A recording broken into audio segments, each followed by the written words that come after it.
Kasi alam ko kung di nangyari yun, alam ko wala ako ngayon kung nasan man ako. Hindi ako magsusumikap ng ganito. Kaya bata pa lang ako, alam nyo, pinangarap ko na sana balang araw magkaroon ako ng magandang hanap buhay. Yung mabubuhay ko ang pamilya ko. Yung matutulungan ko mga kapatid ko. Yun lang ang simpleng pangarap ko. Alam nyo, maraming mga trabaho pinasukan ko kung ano-ano. Nag-waiter ako, nag-janitor, nag-tricycle driver, nagtinda ng merchandise, nag-networking, lahat. Sabi ko nga noon, ang pangarap ko noon, mag-TNT, magtrabaho sa abroad. Kasi, tayong mga Pilipino, ang iniisip natin na ang solusyon sa kahirapan natin sa buhay dito sa Pilipinas ay makapag-abroad tayo para mabigyan natin ng magandang kinabukasan ng ating pamilya. Pero alam nyo, nung nagpunta ako ng Canada, nag-TNT ako doon, na-miss ko ang Pilipinas. Hindi ko makalimutan yun. 5 months! 5 buwan na ako nandoon.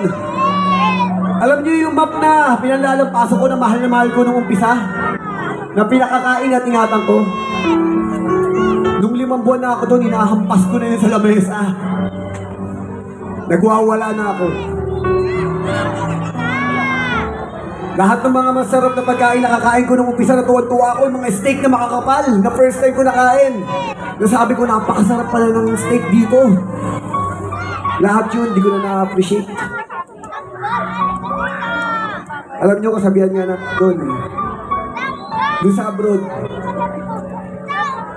may pang-inom ka, pero wala kang kainuman. Talang dito sa Pilipinas, napakarami mong kainuman, pero wala kang pang-inom.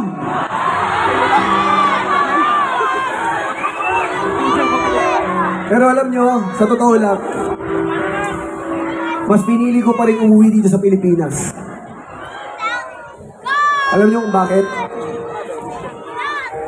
Kasi ibang bansa natin. Kahit anong pinagdadaanan natin, anumang dilubyo, anumang sakuna dumating sa buhay natin, masaya pa rin sa Pilipinas.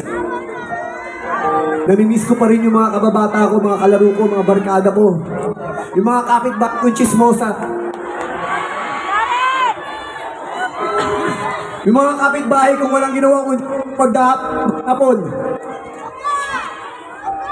Iba pa rin ang Pilipinas. Kaya ko sabihin sa inyo yun kasi naranasan ko na mag-abroad. Mag-ibang bansa. Kaya nang bumalik ako dito, alam nyo, pinangako ko sarili ko. Sabi ko, gagawin ko ang lahat para may mangyari sa buhay ko. Gagawin ko ang lahat para maitaguyod ko ang pamilya ko. Kaya nagsumikap talaga ako para palitan ako dahil hindi nga daw ako marunong umarte. Pero mula nun, sabi ko sa sarili ko, hindi na mangyayari ulit to.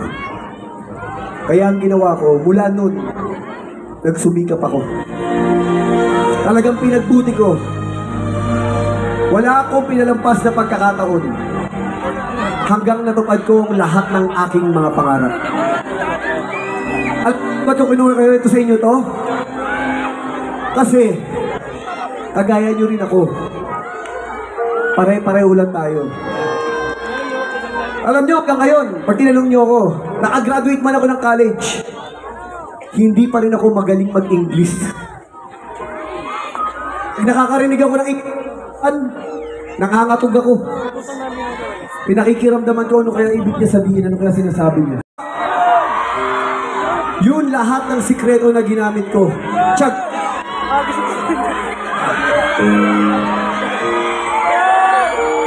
Nung araw, dugyutin lang ako. Lahat ng mga sinusuot ko pag nag-audition ako, hinihiram ko lang sa barkada ko.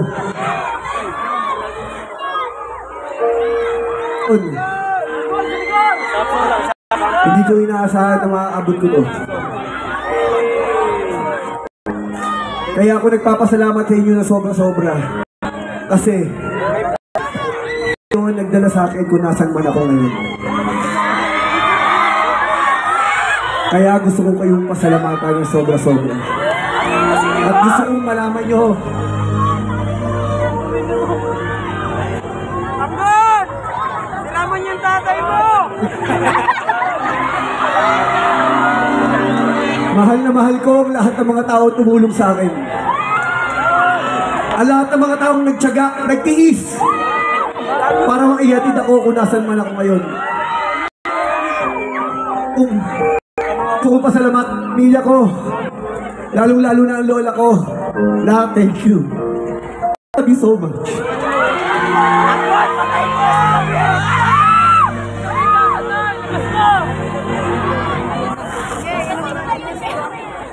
Gusto kong pasalamatan ng editor ko, Mr. Deo, na ngayon nasa langit na. Siya ang dahilan kung ba't nandito ngayon. Sir, thank you so much. I love you.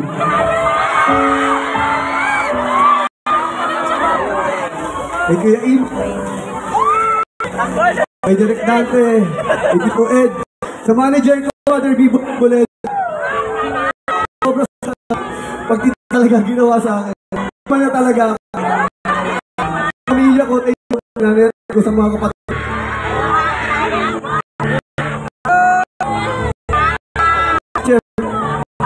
Kay Julie.